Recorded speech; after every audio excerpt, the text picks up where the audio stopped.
আরে কি রে, এখানে বসে কি করছিস? আরে কাকা, যা গরম বাইরেতে, একটু হাওয়া খেতে বেরিয়েছি। চলো ভেতরে চলো, এক গ্লাস শরবত খেয়ে আসবে। না রে, আজ আর আসবো না। তোর কাকিমা বাড়িতে অপেক্ষা করছে। কাল তো জামাই ষষ্ঠী, মেয়ে জামাই আসবে। আচ্ছা, এই দেখ, এক পোস্ত বাজার করে ফিরছি। তা কি বাজার করলে কাকা? এই সবকিছুই আছে, আবার এক পোস্ত যেতে হবে। তো কাকিমাকে দিয়ে আসি বাজারটা, এখন একদম সময় নেই। ঠিক আছে চলো, তাহলে পরেই আবার দেখা হবে। হ্যাঁ হ্যাঁ, পরে দেখা হবে, আজকে একদম সময় নেই, আমি চললাম। এসো।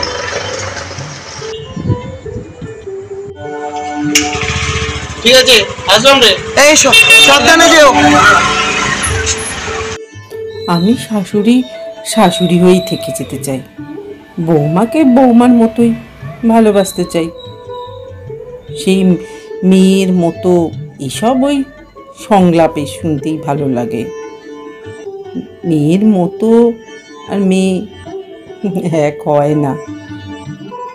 তেমনি মাই থাকে আর শাশুড়িই থাকে, কিন্তু শাশুড়ির ভালোবাসা বউয়ের উপর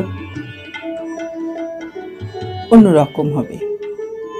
আমি সেই অন্যরকম ভাবেই আজ বৌমা ষষ্ঠী করছি, আমার আশীর্বাদ জানাচ্ছি। সবসময় আমার বৌমা ভালো থাকুক, সুখে থাকুক। এরকম লোক দেখানো মুখে বলবো আমার মেয়ের মতন, আর ভেতর পেছনে আর নিন্দে করব, সেটা না। টক ঝাল মিষ্টি সম্পর্ক নিয়েই আমাদের শাশুড়ি বৌমার সম্পর্ক এগিয়ে চলবে।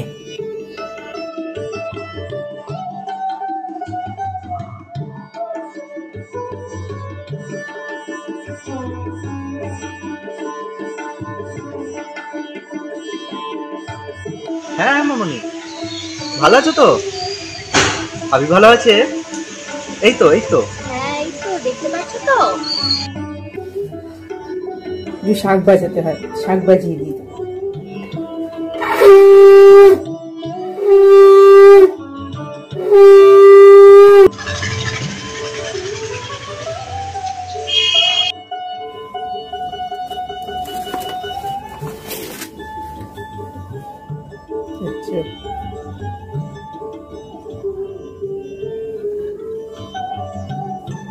দেখতে পাচ্ছিস আমাকে?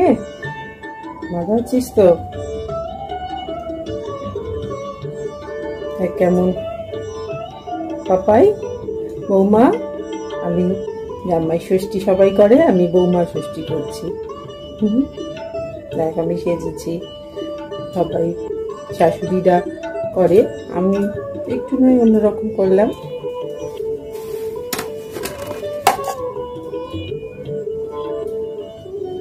আশীর্বাদ করে দিলাম, ভালো থাকো, সুখে থাকো সবাই দুজনে মিলে। আর খাওয়াটা অবশ্যই পাওনা রইল, আসলে খাওয়াবো। হ্যাঁ হ্যাঁ হ্যাঁ হ্যাঁ, আমরা ভালো আছি। তোমরা ভালো তো? আচ্ছা, রোগা হয়ে গেছো কিন্তু বড্ড। কি রোগা হয়ে গেছি? কোথায় রোগা দেখছিস আমাকে? তাহলে একটু কাজকর্ম করতে হচ্ছে। ঠিক আছে, ভালো থাকিস। বাবা বেরিয়েছে একটু, বাবা পরে তোদের সঙ্গে কথা বলে নেবে। প্রণাম নিও, আর খুব তাড়াতাড়ি দেখা হবে, আর তখন তোমার হাতে রান্না খাবো, কেমন? মামনি আমার মা নন, আমার শাশুড়ি মা। আমাদের বৌমা শাশুড়ির রসায়নটা শাশুড়ি বৌমার মধ্যে বেঁচে থাকুক। আমরা কখনোই মা মেয়ে হতে চাই না। শাশুড়িকে মা ভাবলে নিজের মেয়ের প্রতি কর্তব্য করতে হয়তো ভুলে যাব।